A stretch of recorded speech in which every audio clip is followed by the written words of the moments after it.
రాష్ట్ర వ్యాప్తంగా ఇంటర్ ఫలితాల్లో రాయలసీమలో చిత్తూరు జిల్లా మొట్టమొదటి స్థానం కైవసం చేసుకుందని జిల్లా వృత్తి విద్యాధికారి రఘుపతి తెలిపారు. అలాగే ద్వితీయ సంవత్సరం 4వ స్థానం సాధించిందని చెప్పారు. ఫెయిల్ అయిన వాళ్లు ఈ నెల 20 నుండి 27 వరకు అడ్వాన్స్ సప్లిమెంటరీ ఫీజులు చెల్లించుకోవచ్చని కోరారు. సబ్జెక్టులు పోయిన విద్యార్థులు ఒత్తిడికి గురికాకుండా ఈ అవకాశాన్ని సద్వినియోగం చేసుకోవాలని ఆయన సూచించారు. చిత్తూరులోని తన కార్యాలయంలో మీడియాతో మాట్లాడారు.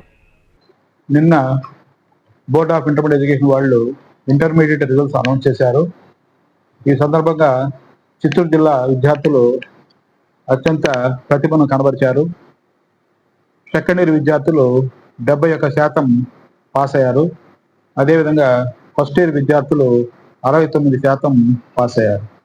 గతంలో ఫస్ట్ ఇయర్ విద్యార్థులు 54% మాత్రమే పాస్ అయ్యారు గత సంవత్సరం. ఈ సంవత్సరం ఆ ఫలితాలు బాగా మెరుగయ్యి 69% వచ్చింది. గత సంవత్సరం సెకండ్ ఇయర్ విద్యార్థులు 73%తో ఉత్తీర్ణత శాతం సాధించారు.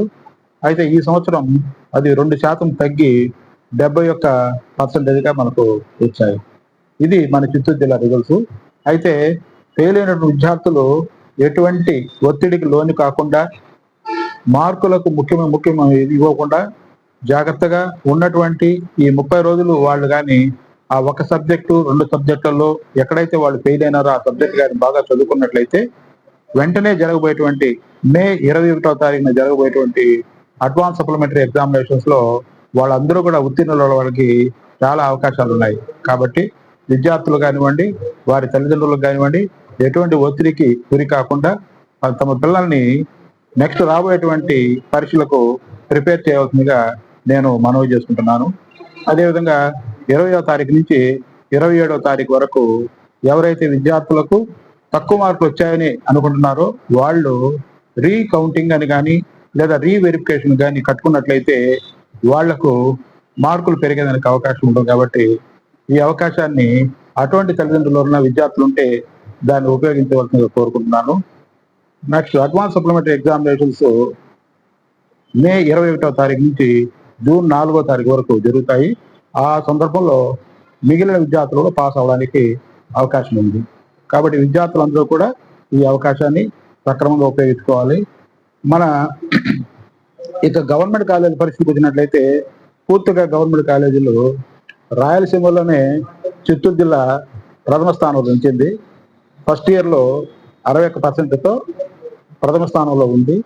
అదేవిధంగా సెకండ్ ఇయర్ విద్యార్థులు అయితే రాయలసీమలో 4వ స్థానం సాధించాం మనం. కాబట్టి ఇందుకు కృషి అయినటువంటి ప్రిన్సిపాల్స్కు, అధ్యాపకులకు, విద్యార్థులకు అందరికీ నా యొక్క ధన్యవాదాలు తెలియజేస్తాను. Thank you. మా బొలినేనికి హార్దిక శుభాకాంక్షలు. ఉదయగిరి నియోజకవర్గ అభివృద్ధికి బాటలు వేసి ఎమ్మెల్యేగా కని విని ఎరగని రీతిలో అభివృద్ధి చేసి టీడీపీకి మంచి గుర్తింపు తెచ్చిన మా ప్రీతమ నాయకులు ఉదయగిరి నియోజకవర్గ మాజీ ఎమ్మెల్యే గౌరవనీయులు శ్రీ బొలినేని వెంకటరామారావు గారు తెలుగుదేశం పార్టీ జాతీయ ఉపాధ్యక్షునిగా రెండోసారి ఎన్నికైన సందర్భంగా ఇవే మా హార్దిక శుభాకాంక్షలు. మీ మల్లంపాటి గురవయ్య నాయుడు, టీడీపీ సీనియర్ నాయకులు, ఉదయగిరి నియోజకవర్గం.